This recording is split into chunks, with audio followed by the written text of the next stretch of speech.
Mohammed.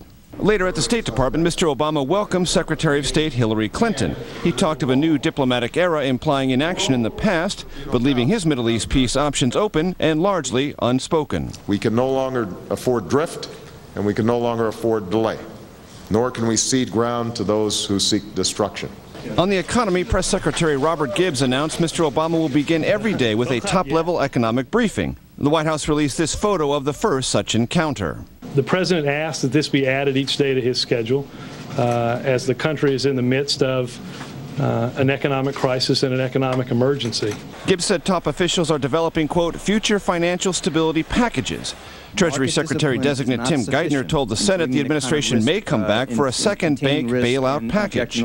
Before a standing room-only crowd in the briefing room, Gibbs would not commit on the president's behalf that no more large financial institutions such as Lehman Brothers would fail on the president's watch. I'm prepared to say, and I will reiterate what the president said throughout the campaign and transition, that the president will do everything possible to prevent a financial catastrophe. And the nation learned the president will keep his cherished BlackBerry. All but the most personal emails will be subject to presidential archiving and will someday become public. The security is enhanced to ensure his ability to communicate, but to do so effectively and to do so in a way that is protected. The president will host a bipartisan meeting here at the White House tomorrow to talk about the economic stimulus plan. Fox News has learned he will meet with his economic team on Saturday to prove he's working on the economy even on the weekend, and that Timothy Geithner once confirmed will be a key part of the briefing panel he meets with every morning on the economy here at the White House.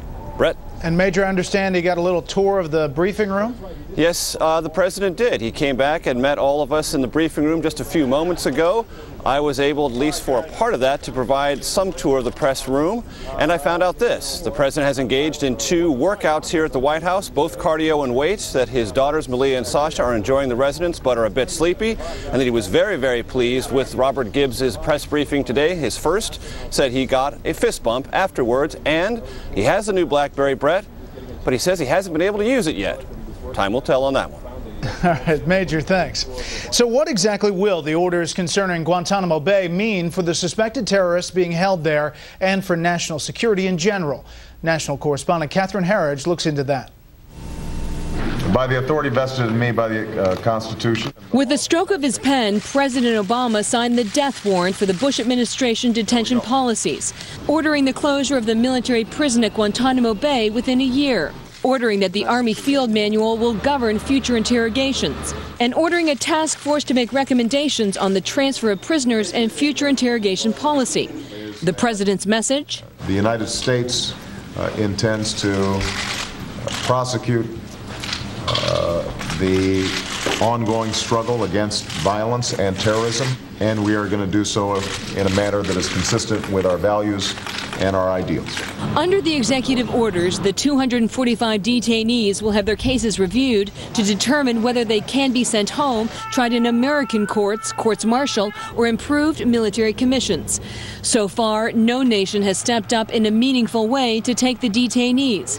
The senior House Republican said the Obama administration was putting the cart before the horse. And I would have hoped that they would have come up with these decisions about where they're going to house these terrorists before they make the ultimate decision. We're just going to close Guantanamo. Republican Sam Brownback is so concerned that some detainees who can't be prosecuted or sent home could end up at U.S. military prisons like Fort Leavenworth in his home state of Kansas that he took journalists on a tour to showcase the pitfalls in December.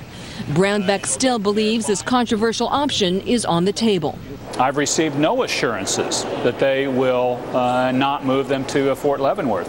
And I've been mentioning, I've been talking, I've been pleading with the team, the Obama team, that this group of detainees will not fit in Fort Leavenworth. In a recent interview before the orders were signed, Director Hayden urged the incoming administration to have a healthy debate about the options before settling on the more restrictive Army Field Manual. No one claims that the Army Field Manual exhausts the universe of lawful interrogation techniques. And so I think there's some merit in having a discussion as we look at where the Army Field Manual is and what the larger universe is. What's striking about the executive orders is that they are somewhat vague. This may be by design because it has the effect of leaving the door open on two key issues, military commissions and interrogation policy. Significantly, the orders state that military commissions could be revised, and a review of the Army Field Manual will determine if additional guidance or guidelines are needed for the CIA.